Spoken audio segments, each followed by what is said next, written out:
Available on video cassette.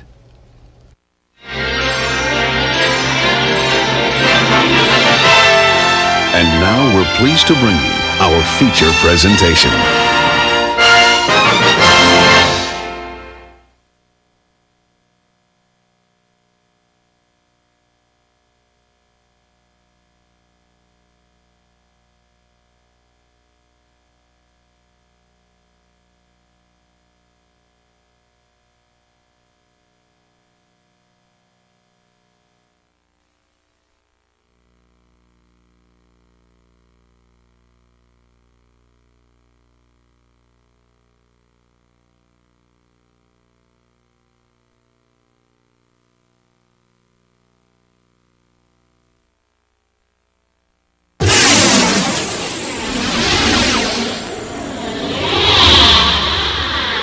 On this special home video edition of Sightings. Are you seeing what I'm seeing? Are you seeing this thing zip back and forth? They're out there, and sightings are on the rise. Just like it was sliding through the sky, and it tilted like it was looking down at us. It was a bright light that dimmed down to a white speck. Ordinary people, astronauts, cosmonauts, even former presidents have all seen extraordinary craft doing extraordinary things. I happened to glance out one time, and there against the black sky was a white object at about a 45-degree angle. From the historic crash in Roswell, New Mexico, to unprecedented mass sightings going on right now in the skies over Mexico City, the evidence is mounting. We are not alone. My Uncle Ted was standing more over here, kind of leaned over like this, and we're talking to this creature.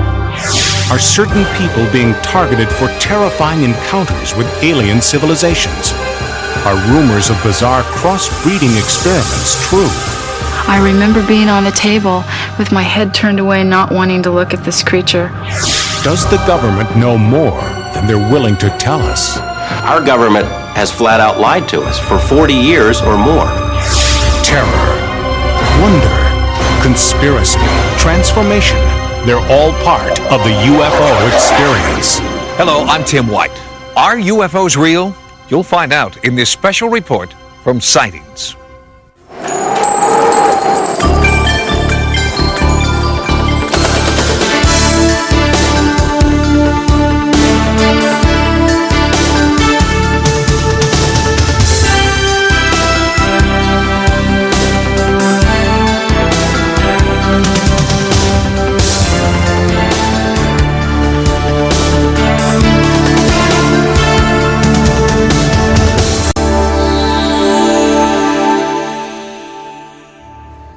In the vast expanse of space lie wonders unimaginable, galaxies yet to be discovered, planets unnamed and unexplored, exploded stars teeming with the building blocks of life.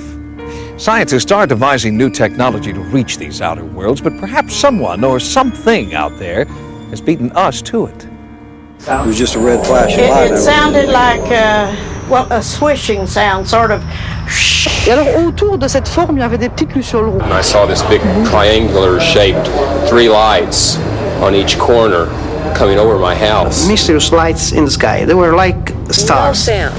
Just like it was sliding through the sky, and it tilted like it was looking down at us. It was a bright light that dimmed down to a white speck and went back to a red light, down to a white speck, and then just disappeared.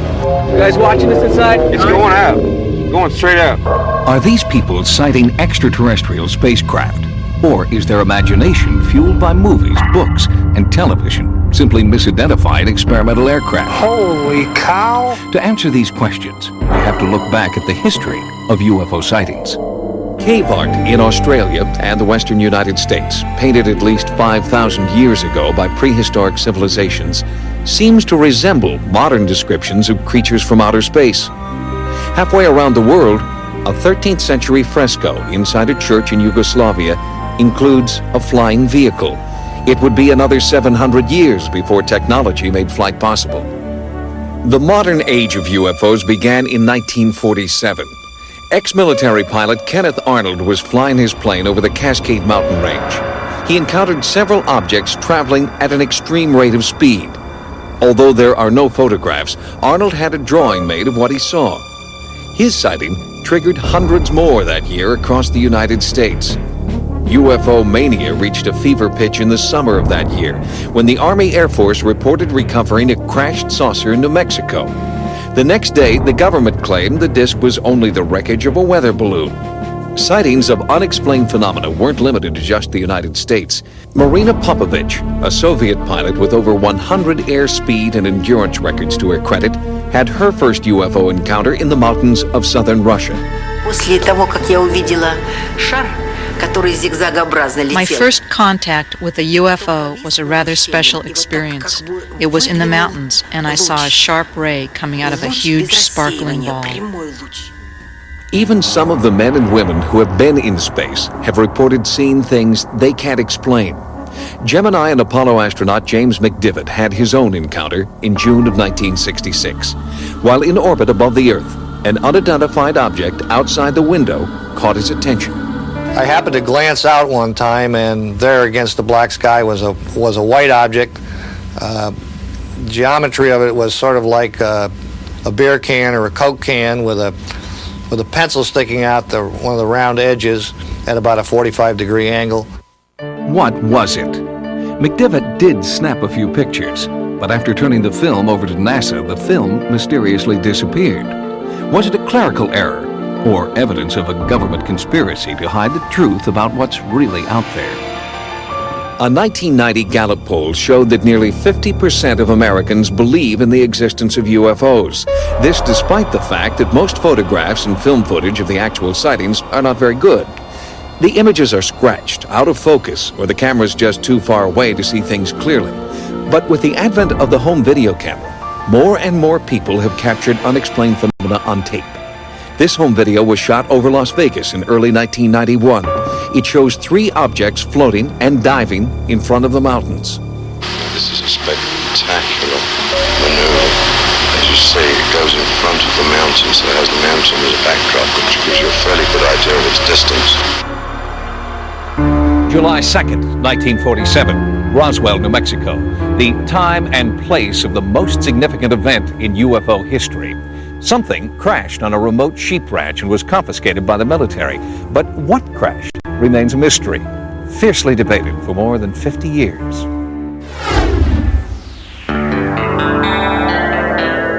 Roswell, New Mexico. It's as quiet and peaceful today as it has been for decades. But on July 6th, 1947, that tranquility was shattered by a local newspaper headline. Air Force captures flying saucer on ranch in Roswell region.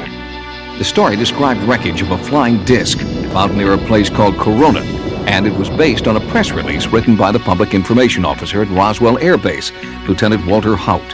This building here, building number 84, is a building I believe that they brought materials from the Corona crash and stored them in here temporarily.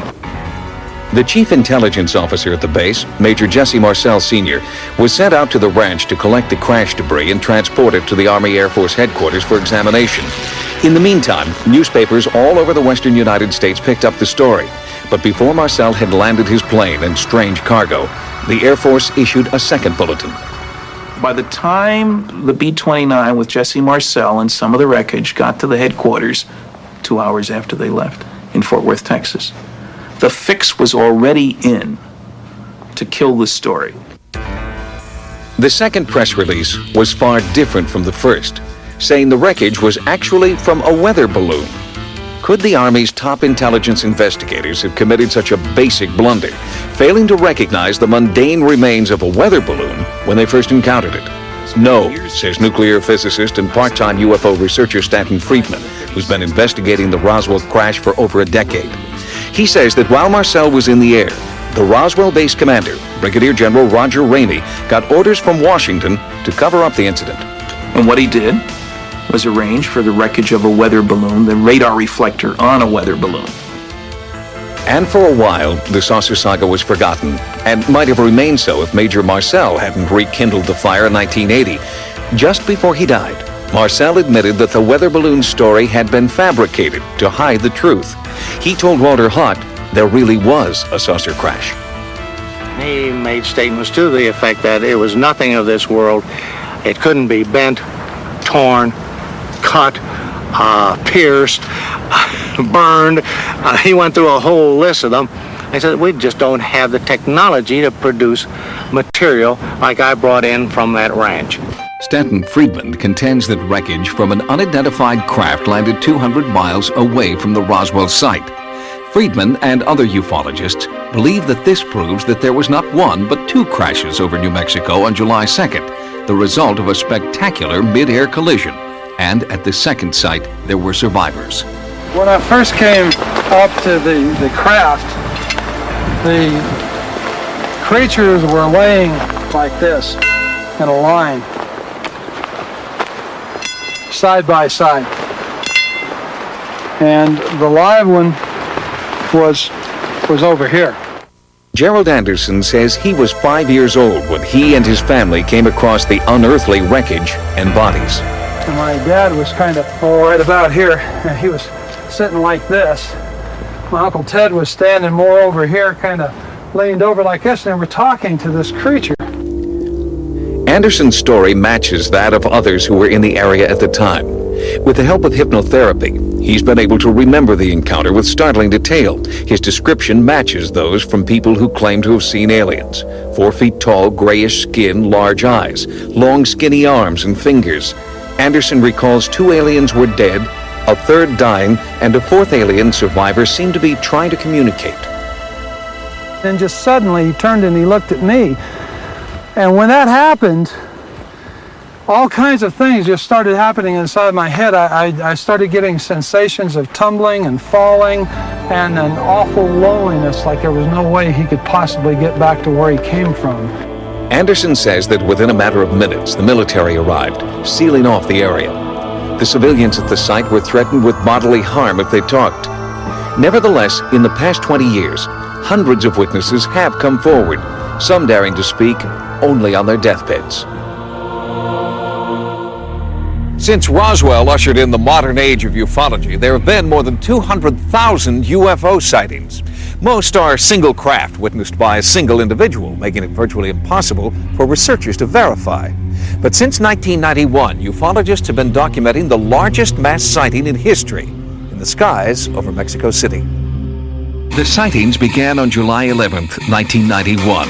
On that day, there was a total eclipse of the sun. One of the best places in the world to view the eclipse was Mexico City. And for the first time, because of the home video revolution, thousands of people pointed their video cameras to the skies. Exactly at the time of the full solar eclipse, a disc-shaped craft appears over the city, hovers for over 30 minutes. 17 people on the ground recorded it on home video. And that's never happened before in the history of ufology.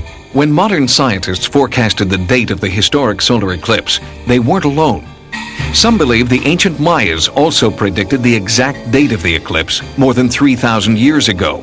This Maya calendar made another startling revelation. It predicted that on the day of the eclipse, a new age of enlightenment would begin. It's referred to as the prophecy of the sixth sun. The legend of the sixth sun, the new sun, signified by the great eclipse that just occurred, speaks of an opening of knowledge. The sixth sun indicates precisely the moment of its arrival. Strangely, on the day of the eclipse, something did arrive in the skies over Mexico.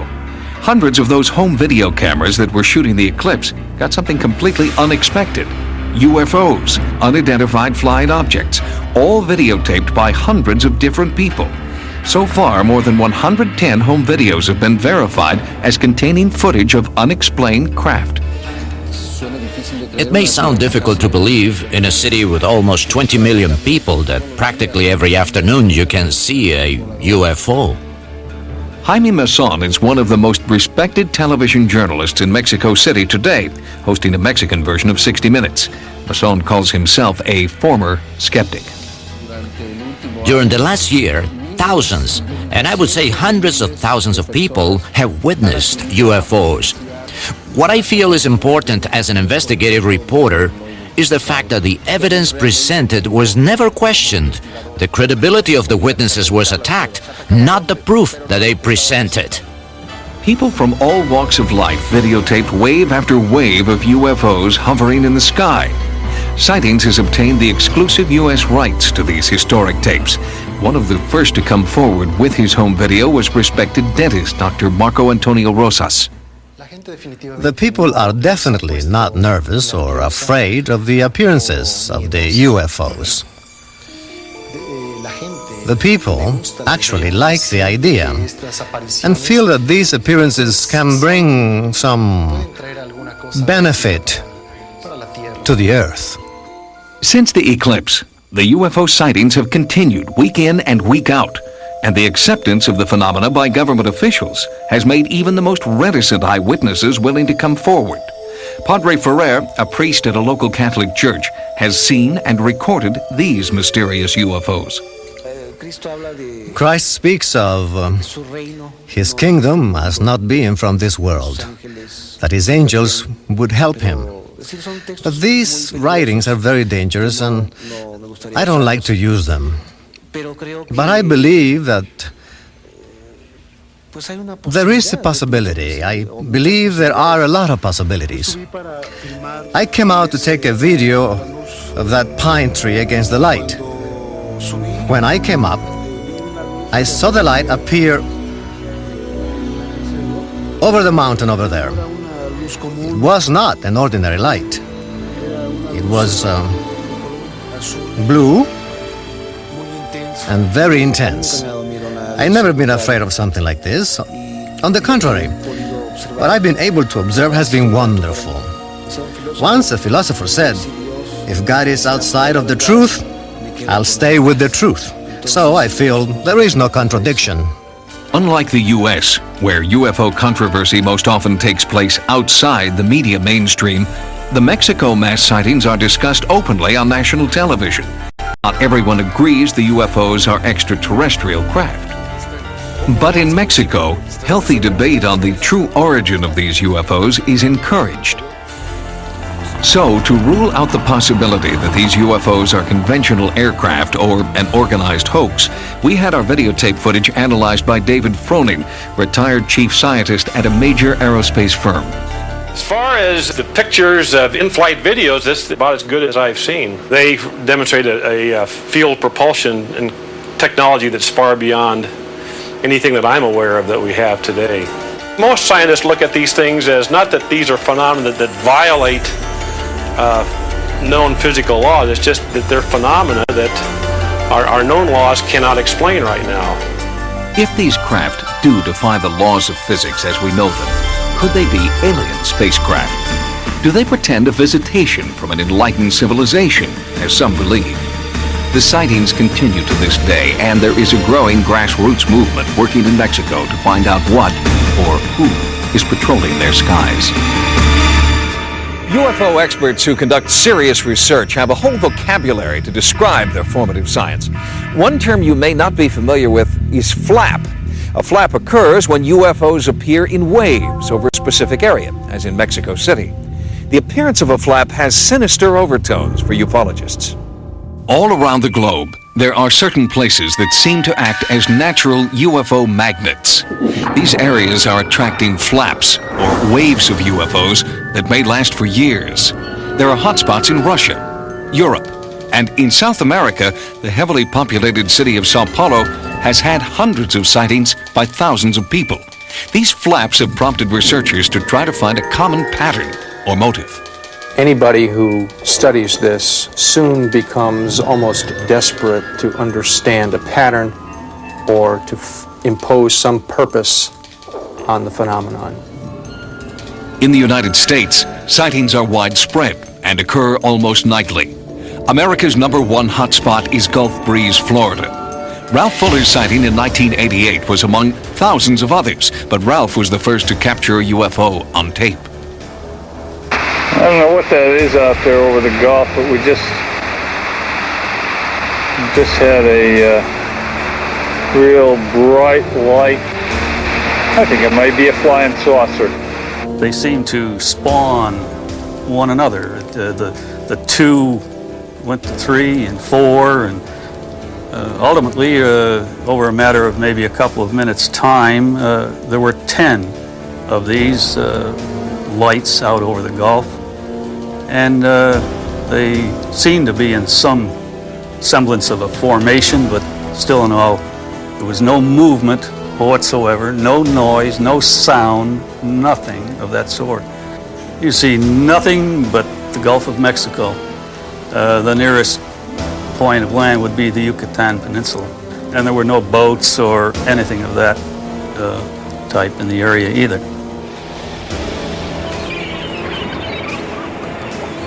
These are sky watchers, amateur UFO enthusiasts in the Gulf Breeze area who go out almost every night of the week with cameras and binoculars in search of UFOs. What makes a good sky watching area, for one, is a good field of view. That is, being able to have an unobstructed view of the skyline, and ideally you'd like to be away from city lights, but that's not always possible. So we go out in the evening and take our chances, and you may have a relaxing evening out under the stars, and then you may be blessed with a sighting. We just never know. We've seen amber-colored lights, 8 lights in a perfect circle gliding and performing maneuvers in the sky. We've seen rows of lights, suggesting lights perhaps around the periphery of a craft.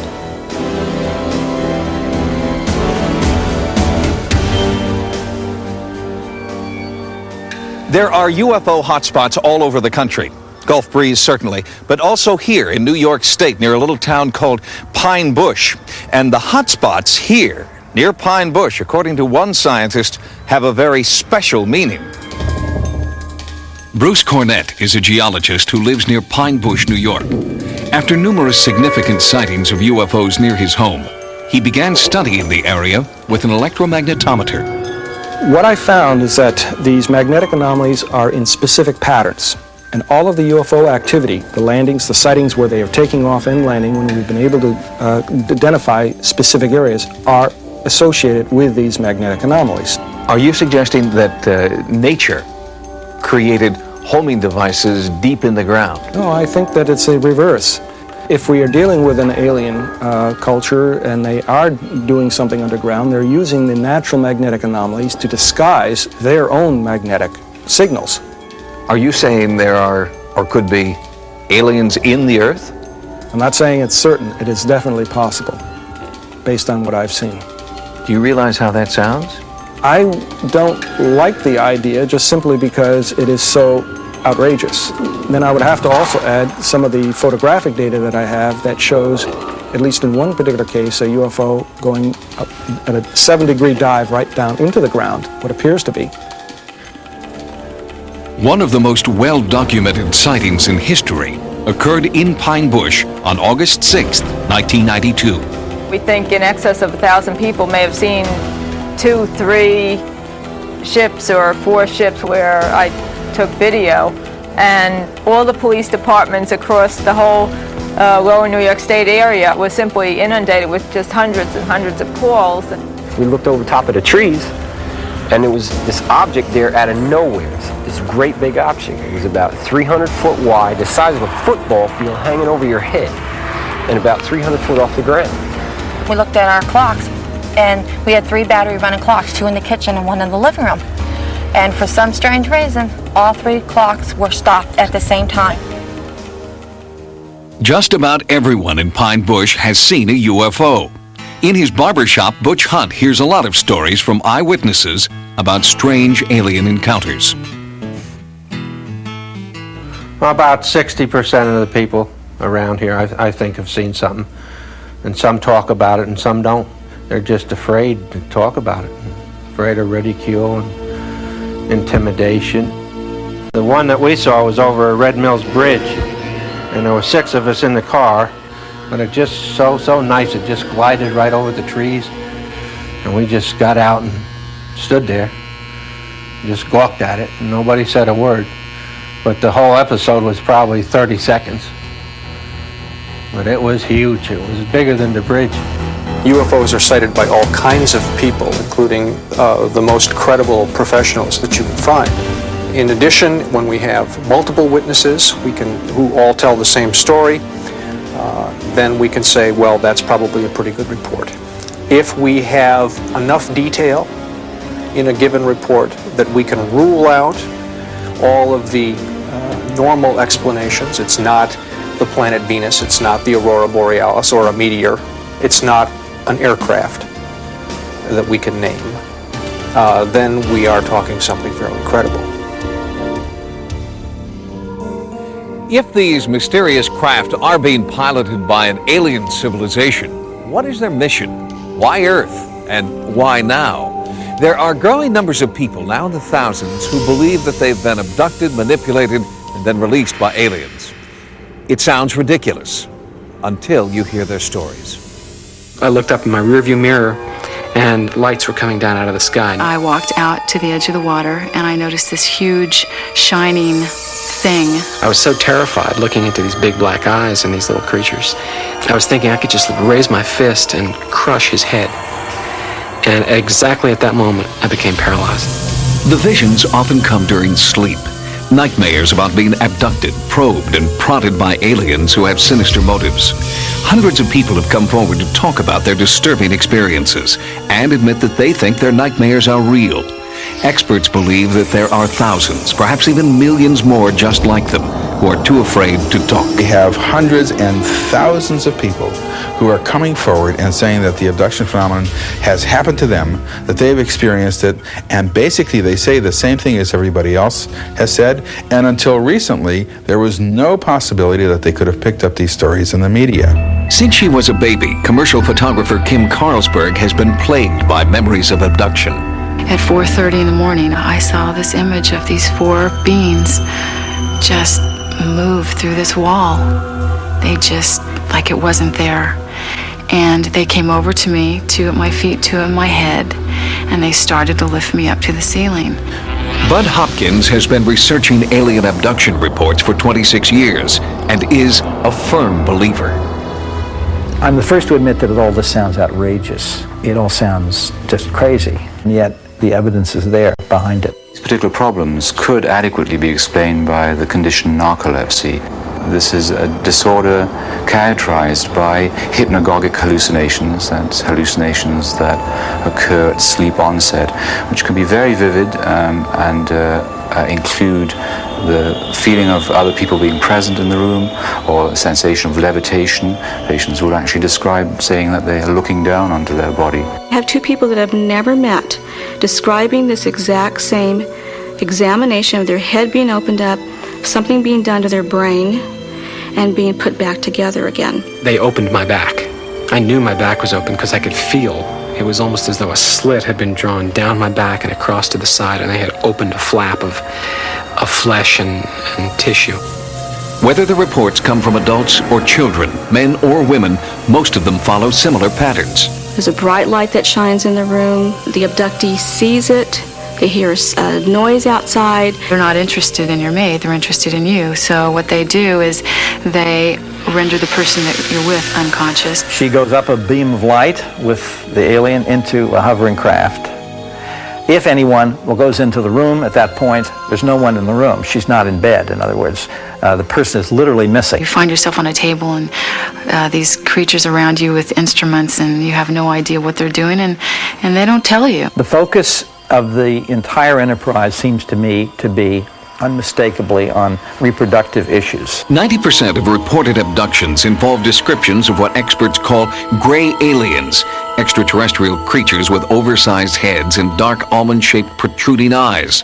Less common are insect-like or reptilian creatures. The reptilian type has bothered a lot of people. It seems to be quite hostile and intrusive, often has claw-like hands, and I know there's one case where claw marks were photographed on the back of a woman. There's one being in particular that I always recognize, and he's not a gray. He's taller, he's thinner, he's got a bigger head, he's got bigger eyes. His limbs are very praying mantis-like. I remember being on the table with my head turned away, not wanting to look at this creature. And then when I looked at him, I just recognized him as the one that I hated.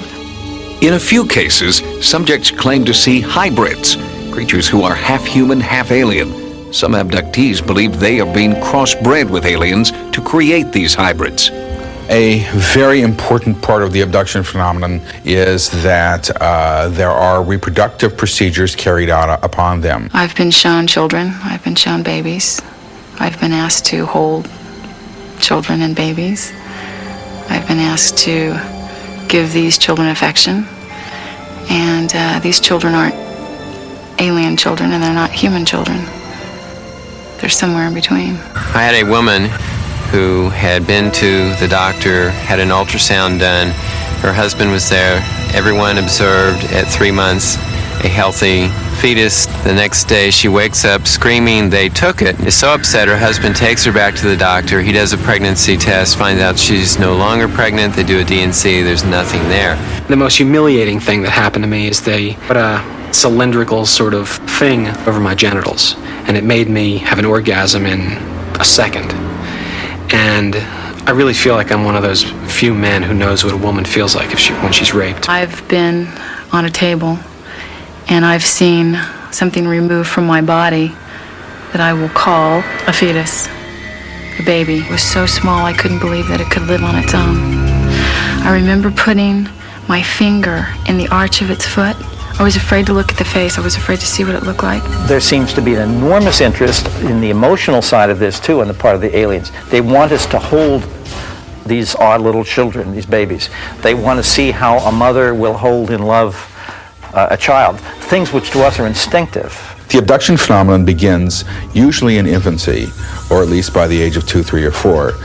It continues all through childhood, all through maturity, and into old age as well. I have many cases where the person is taken as a child, usually what we refer to as the bedroom visitation. I was laying in bed, I opened my eyes, and here's a little gray standing there looking at me.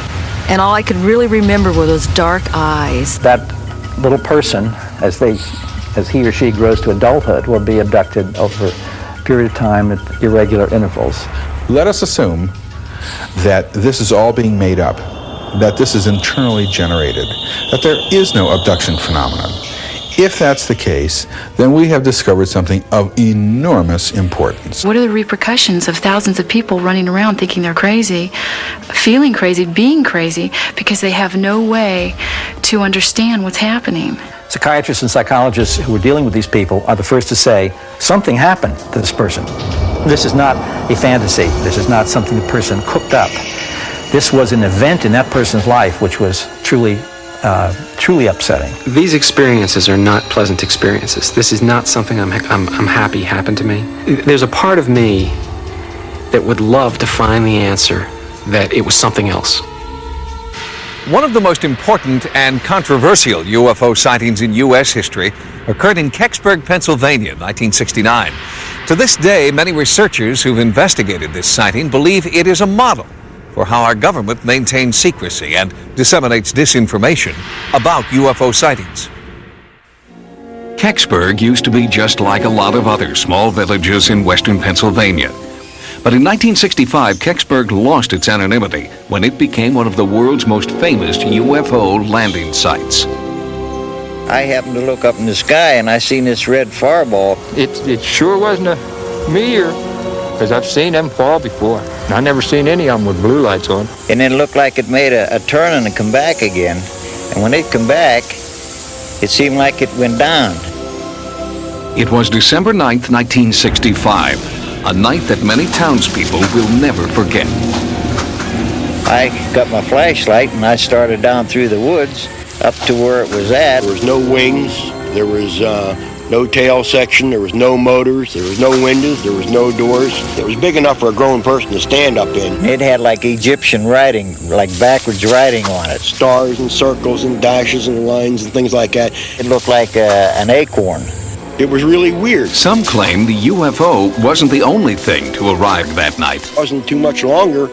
Down through the woods come two gentlemen. The one gentleman, very ramrod straight, very authoritative voice, crew-cut hair. I mean, he just reeked of military. He looked at the object and looked at us. He says, all right, this is now a restricted area. You are all ordered out of here. Some military people come to the house and said they'd like to use the phone. They sort of took the house over. We started talking among ourselves, what's going on. About that time, up here on the road, comes a big flatbed truck in. The flatbed went down and empty, and it come back out with something on the back of it covered up about the size of a Volkswagen. That truck was hell-bent for leather, and if you'd have walked out on that road, you'd have still been there, because they'd have scraped you up with a putty knife. They weren't stopping for anything or anybody. And that began the real mystery of this whole thing. 27 years later, what happened down there in that woods surrounded by fields, if anything happened down there at all, is still a matter of bitter controversy. You've got this town split into two groups. You got the believers and the non-believers. There's been some friendship lost, and it's foolish as far as I'm concerned. I have a brother-in-law that he hasn't spoke to me for 2 years, said that I lied about everything, but I never lied about a thing. You got neighbors and neighbors that has known each other all their life. Now they don't want to talk because one believes it and one don't believe it. Just as the town is divided, so too are experts who have researched what really happened in Kecksburg. Planetary expert Robert Young believes that some citizens may have perpetrated a hoax. He claims the UFO was merely a meteor known to have passed over Ontario and several northern states that evening. Virtually all of the accounts can be explained by people having looked toward and seeing the Ontario meteor. How about the accounts, though, of the military that turned out in large numbers, kept people away from going down there, a truck that went down into the area and came out? You got eyewitnesses that say, this happened. Right, I understand it. I have written, signed eyewitness accounts from 61 local people who say that there was nothing crashed here or was recovered. There was no military occupation. A lot of people probably think you're the government. Well, sure, yeah, but I'm not. I don't know how some people can say that nothing ever happened when there were so many people that saw things that night. Something had to happen. I know what I saw, and I'm not going to deny it. They can tell me I'm lying, but I know that I seen the military in my house that night. Freedom of Information Act states there was 212 military personnel here that night. Sightings attempted to speak with the Kecksburg residents who deny anything extraterrestrial ever happened here, but they all refused our invitation to talk. Even the landowner whose property was the alleged crash site remained silent. I think the government bought them off, or threatened them with something that got them scared half to wits. Ironically, their refusal to talk has only deepened the controversy. UFO researcher Stan Gordon heard about the Kecksburg incident on the radio the night it allegedly happened in 1965. He's been investigating the sighting ever since. So much of what we know about the case now, we've learned since about 1987, with the fact that now we have at least 4 different eyewitnesses who apparently saw the object on the ground at Kecksburg. The fact that there are dozens of people independent of each other who don't even know each other yet, who have given us detailed information about what they experienced and saw that night. And they're giving us confirming information that has not been published yet. The skeptics, and these include the people who own the land and some very substantial citizens of Kecksburg, think that this whole thing is loony. Why do they feel so strongly the other way? Could be that some of these people were in the wrong place at that time. They were in a position where they didn't see what was going on. And if you see the geography of the area and where the majority of people were that night, they could not have seen the military activity that was happening on the land on the other side of the area down there. Do you have any hard evidence at all that what went down in the woods near Kecksburg was something other than a meteor, or was anything at all? Unfortunately not. As in so many of these cases, you have to go by the eyewitness accounts. And in this case, the eyewitness accounts are very, very strong. And again, unfortunately, we don't have that type of information. If this was the case, whether it be a space probe or in other UFO cases, sure, if we had the physical hardware, the mystery would be over. What do you think it is? What do I think it is? At this point, and again, this is not conclusive, at this point, the weight of evidence would point in the direction that this may have been a Soviet space probe. If the object were proven to be a Soviet space probe, then many questions would be answered. If a Soviet device landed in Kecksburg, the government would have been required by international treaty to recover and return immediately any space debris to the country of origin. But retired Army Sergeant Clifford Stone doesn't believe the Soviet probe theory. If this was of Soviet origin in 1965, the State Department would have released documentation to me under their Moondust files. To date, none of that information has been forth.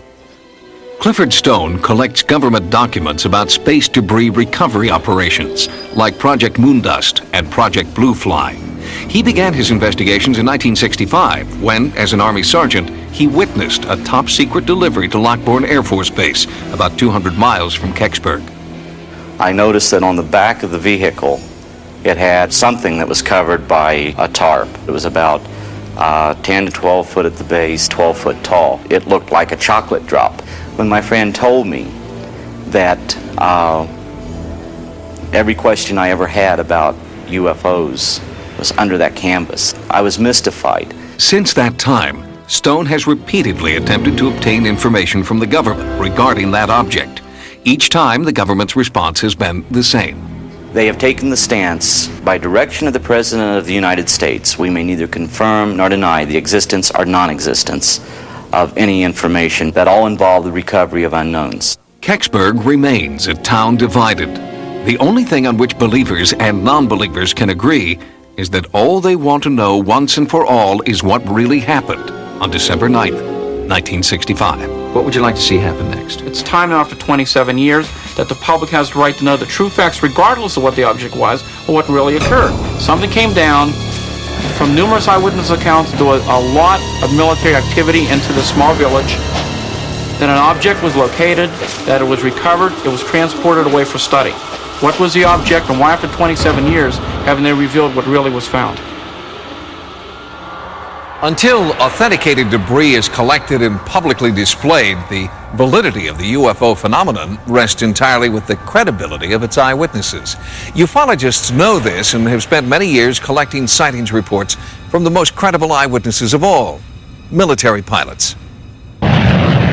Unfortunately, these pilot reports remain unconfirmed because military personnel in this country refuse to talk on the record. But in Russia, one former Soviet pilot is talking. In 1991, a pilot in Russia came forward and told of a frightening UFO encounter. Risking ridicule, Maxim Cherbakov was determined to tell what he maintains is the true story of his bizarre experience. At 19, Cherbakov was one of the rising stars in the Soviet Military Flight Academy and became the Russian equivalent of a Top Gun. His flying record was impeccable until August 1991. Then, on two separate occasions, he had strange mechanical malfunctions in his jet aircraft. On one occasion, he was forced to eject. An investigation of that incident concluded that Cherbakov had acted calmly and rationally.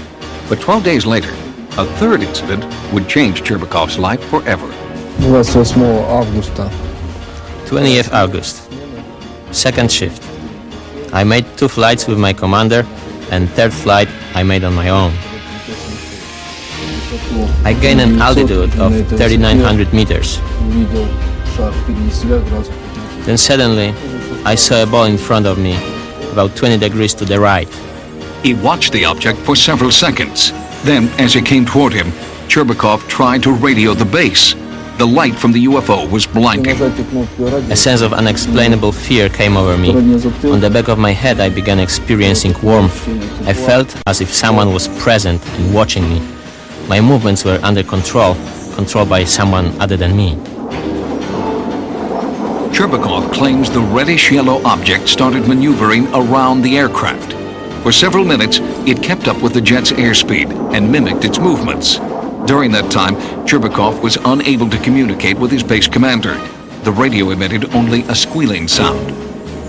Pilot Cherbakov's description of the UFO moving relative to his own airplane is really quite common. Dr. Richard Haynes has documented over 3,000 pilot sightings of UFOs.